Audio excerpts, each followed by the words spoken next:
जय श्री राधे। पूज्य श्री सद्गुरुदेव भगवान के चरणों में प्रणाम।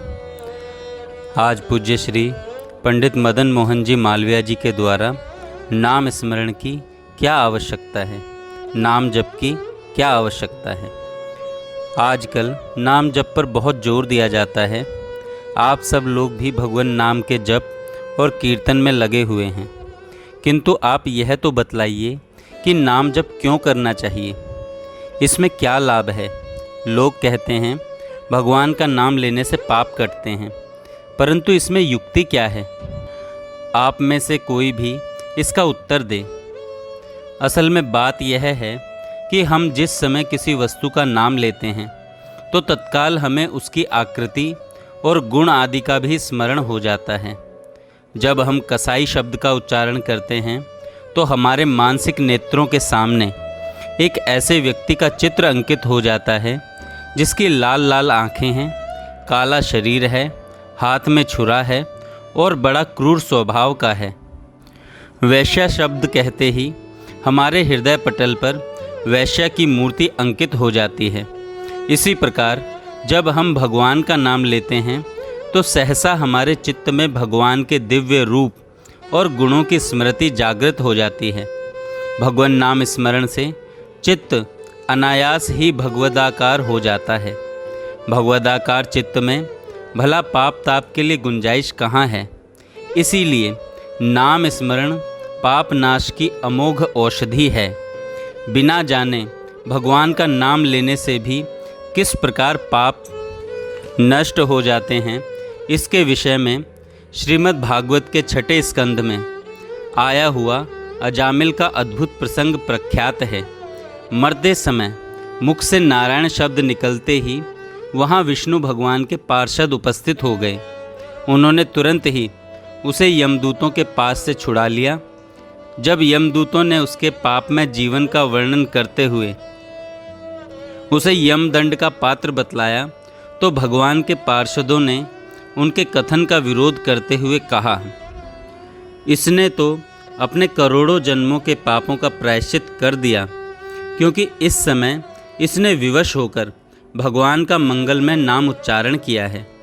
इसने जो नारायण यह 4 अक्षरों का नाम उच्चारण किया है, इतने से ही इस पापी के समस्त पापों का प्रायश्चित हो गया।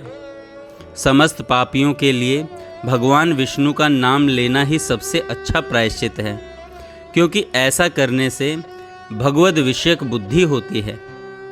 विष्णु दूतों के इस प्रकार समझाने पर यमराज के सेवक यमलोक को चले गए और वहाँ ये सब बातें धर्मराज को सुनाकर उन्होंने उनसे पूछा, महाराज, इस लोक में धर्म अधर्म का शासन करने वाले कितने अधिकारी हैं और हमें किसकी आज्ञा में रहना चाहिए। भला ये दिव्य पुरुष कौन थे और उस महापापी को हमारे पास से छुड़ाकर क्यों ले गए। तब यमराज जी ने कहा इत्यादि, अर्थात मेरे भी ऊपर एक और स्वामी है जो समस्त स्थावर जंगम का शासक है और जिसमें यह संपूर्ण जगत ओतप्रोत है।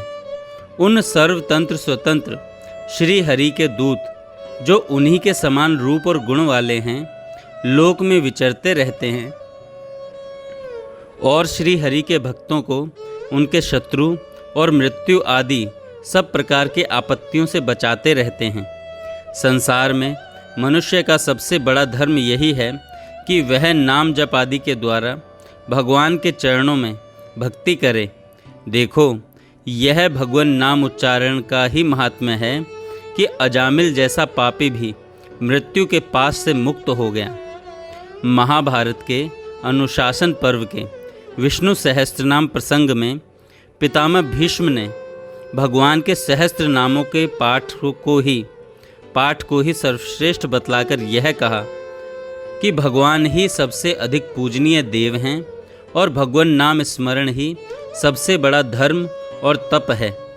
भगवान नाम की महिमा ऐसी ही विचित्र है। इसके उच्चारण मात्र से ग्रह, नक्षत्र एवं दिक्शूल आदि के दोष निवृत्त हो जाते हैं। मुझको मेरी माता जी ने यह आशीर्वादात्मक वरदान दिया था कि तू यात्रा आरंभ करने से पूर्व नारायण इस नाम का उच्चारण कर लिया कर, फिर कोई विघ्न नहीं होगा।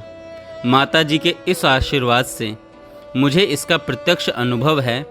मैं जिस समय नारायण इस प्रकार उच्चारण करके यात्रा आरंभ करता हूँ तो सारे विघ्न दूर हो जाते हैं।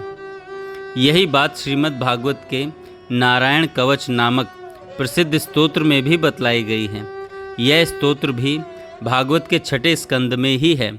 वहाँ कहा है कि ग्रह, नक्षत्र, मनुष्य, सरीसर्प, हिंस्र जीव अथवा पापों से हमें जो भय प्राप्त हो सकते हैं तथा हमारे श्रेयो मार्ग के जो प्रतिबंध हैं, वे इस भगवान नाम रूप अस्त्र कवच का कीर्तन करने से क्षीण हो जाएं।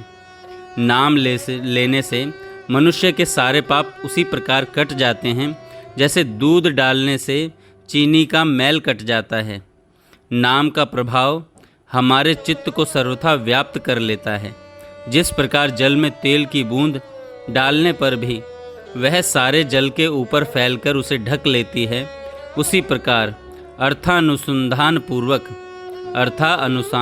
पूर्वक किया हुआ थोड़ा सा भी नाम जप मनुष्य के सारे पापों को नष्ट कर देता है। अतः नाम जप से पाप का नाश होकर दिव्य शांति प्राप्त होती है, इसमें कुछ भी संदेह नहीं है। वैसे तो भगवान नाम की महिमा आप लोग बहुत बार सुन चुके हैं और आगे भी सुनेंगे। संसार में बहुत से भाई कहते हैं नाम के उच्चारण से क्या होता है।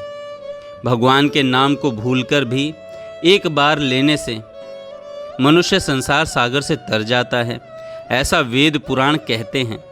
फिर उसे बार बार रटने से क्या लाभ? बात बिल्कुल ठीक है। संसार समुद्र से तारने के लिए एक ही नाम काफ़ी है, परंतु संतों ने इस मन को पारेसे से भी चंचल बताया है। यह मन पारद हूँ ते चंचल। इसे बांधे रखने के लिए बार बार नाम लेने की आवश्यकता है। बार बार नाम उच्चारण करने से जब यह स्थिर हो जाएगा तब एक ही नाम हमारे लिए पर्याप्त होगा। जब तक यह स्थिर नहीं हो जाता तब तक बार बार नाम लेना आवश्यक है। वेद शास्त्र सब ने भगवान के नाम की महिमा गाई है।